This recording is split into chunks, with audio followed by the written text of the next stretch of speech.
Hi, everybody. I want to welcome everybody to the official ribbon cutting for Point Grand Beaufort. I'm Stephen Campese. I'm a managing partner and co-founder of Hillpointe. And for those of you that don't know, Hillpointe is a fully integrated real estate development firm. We're located in Winter Park, Florida, just outside Orlando. We are active across the United States Sunbelt. The mission of our firm is to deliver high-quality, attainable housing across the United States. And we're really here today in Beaufort to celebrate what is a big milestone for us, and that is the opening of Point Grand Beaufort. I think it was probably 6 or 7 years ago now when Kelly and I first came to Beaufort. And we came here because there is such a need for attainable housing. And when we say attainable housing, what we mean is housing that is affordable to people who make median income and work in this community. It's our belief and our mission as a firm to make sure that in every community, the doers, the people who are working day to day in that community, are able to also live in that community. And it's a serious crisis across our nation that we can't provide attainable housing to our doers, to our essential workers, to the people who really make these communities go. And so Beaufort, which has a long history and is a wonderful, wonderful place in town, jumped out at us as a place where the housing crisis and the cost of living escalation was a serious issue. And it actually took years to be able to get this project to come to life, to be able to put a shovel in the ground, and then about another year to have this built to be able to serve the community. So we are so excited to be here in this community.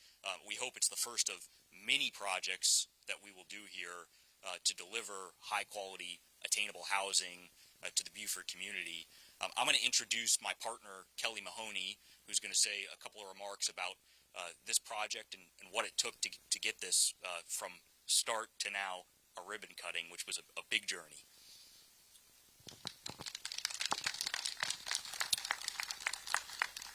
Thank you, Stephen, and thank you, everybody, for coming today.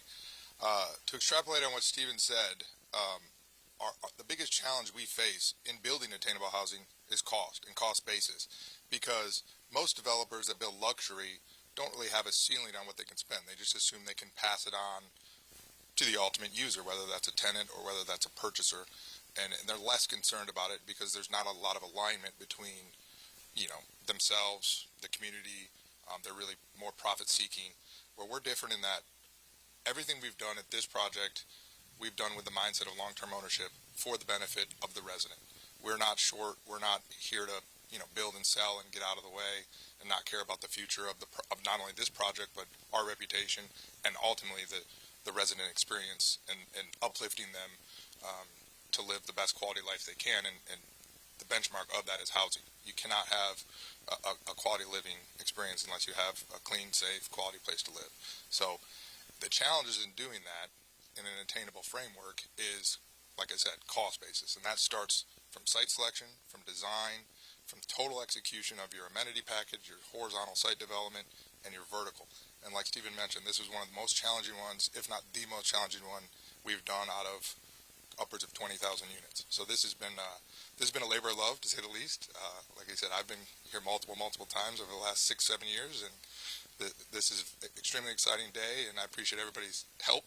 I appreciate everybody's die-hard grit and what it takes to do this and execute at a cost basis where we can deliver rents that we think are really attractive to the attainable workforce and the essential workers. And this specific property is really unique for us because it's a little bit of a modification of our normal building structure that we build. It's a 4-story product. Most of our product is 3.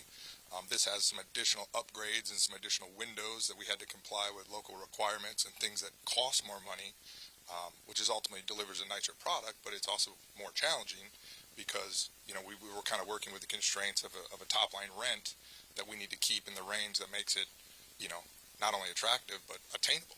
So people that make the median income can afford to live here. And that's the entire genesis of the firm and our entire target of what we've tried to do here. So I'm really proud of this. I know Stephen is as well, and I hope all you are of how it's turned out. And I think sometimes attainable housing or workforce housing gets a bad rap and what that may or may not end up being. And I don't think you can decipher this from a quality or an aesthetic standpoint over anything else that you would call luxury. So I'm super proud, and I thank you guys for being here. Thank you, Kelly. So we're blessed to be joined by Senator Tim Scott today, who has been a huge and probably the preeminent proponent of attainable housing and making sure that we solve the affordable housing crisis. So I'm going to turn it over to Senator Scott. Thank you so much. Thanks, Stephen. Appreciate it. Yes, sir. Kelly, thank you, man. God bless you guys. They left me. This fell fast. Wow. I was thinking to myself, for so long, I look for the right way to say something that really adds value, and I can't think of a better way to say what needs to be said about what this represents than housing for doers. I mean, seriously, Stephen, Kelly, thank you for investing your time, your energy, and your expertise through Hillpointe and working with Buford. I mean, the one thing I love about Buford is Buford comes together.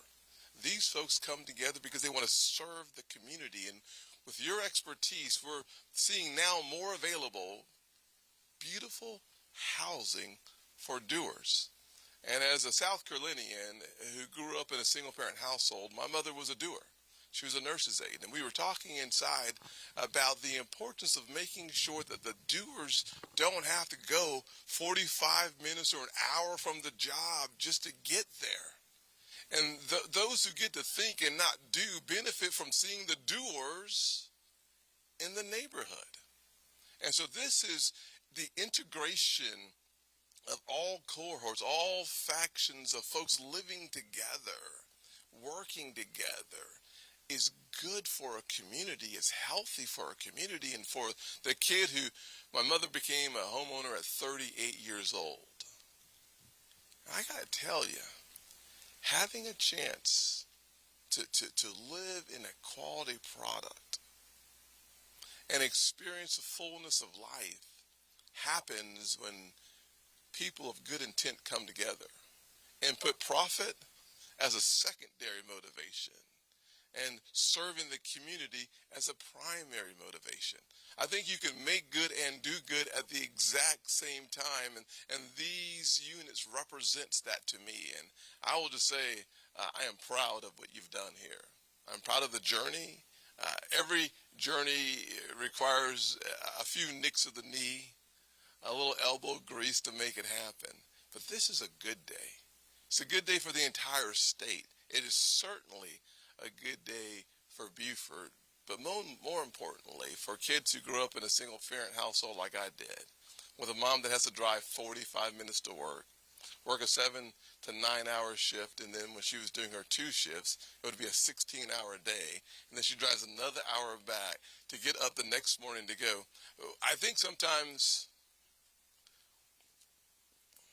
we forget the human cost of having to live so far away from home, from where you work.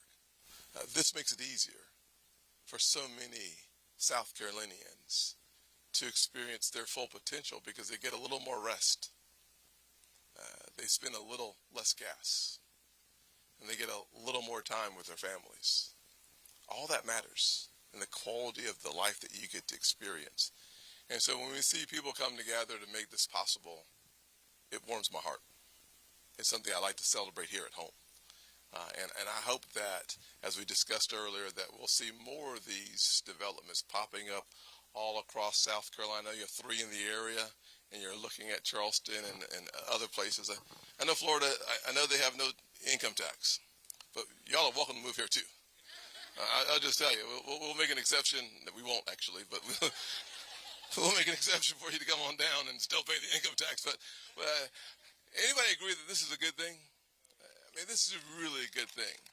And so I hope that y'all invite me back to another one of these ribbon-cutting ceremonies where we don't just cut a ribbon, but that we celebrate that the American dream gets us just a little closer for more Americans. I've said several times last year that 2026 was going to be the year of affordability. If we don't put the American people's business first, if we don't bring down prices, if we don't increase wages, we are missing a golden opportunity to say to the working class Americans like my mom and so many of your parents, we see you. You are visible. You matter. And the American dream should be yours in the way you want it designed. And we are going to do everything we can, including the red tape we talked about in there.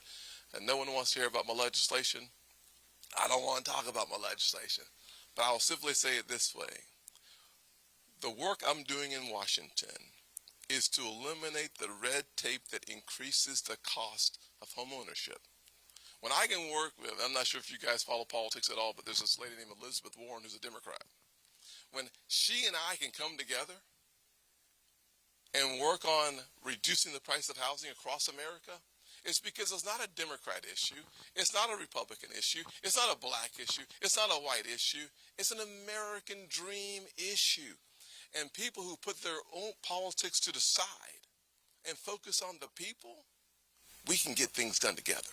And so I will work with anyone from anywhere at any time who wants to solve the problem for the American people, my neighbors and your neighbors, our relatives.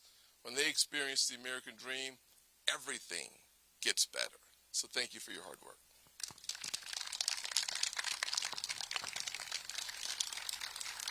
I think I have time for Brad is saying 2 questions. I was thinking only 1 question, but we'll take a question or 2 from the press. Jeff? Come on up here, just in case they want to answer the question for me. That's great. Yes. I don't know the answer to that question. Kelly will take it. Yes, y'all. Sir, tell me who you're with, too, by the way, your name. Hey, Tony.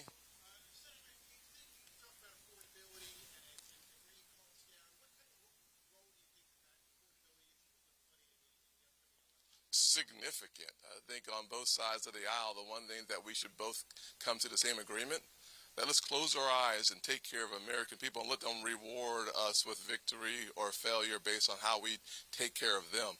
The number one issue this cycle is the issue of affordability. And I'm talking about generically, it's all of affordability, which means not only your housing costs, your food costs, your gas prices, but the second issue that's very specific is housing. Housing is one of the top 3 issues, and to the extent that we deliver, frankly, more opportunities to become homeowners, the better off we are politically, the better off we are as legislatively, but more importantly, the better off we are as a country. I believe that the American dream is part and parcel to home ownership. And so the more people who own homes in their neighborhoods, the quality of that neighborhood goes up. The more you can have respect by when you walk into a new place, it just makes you feel a little better, work a little longer, and keep things a little better too. So I think it's the top issue. Yes, sir.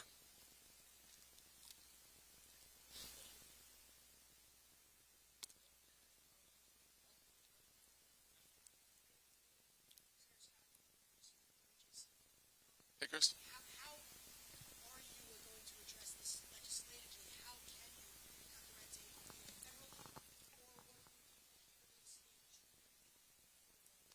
Yeah, that's a great question. I'll say it this way.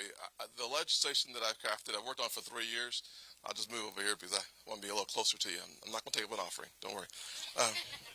But to be sincere with you, one of the things that you have to do from a national perspective is to recognize a lot of the challenges of creating affordable homes or homes for doers. They're local issues. So what we did in the legislation in a bipartisan fashion, this legislation passed out of the Banking Committee 24-0. Nothing passes out of Congress, out of the Senate Banking Committee 24-0.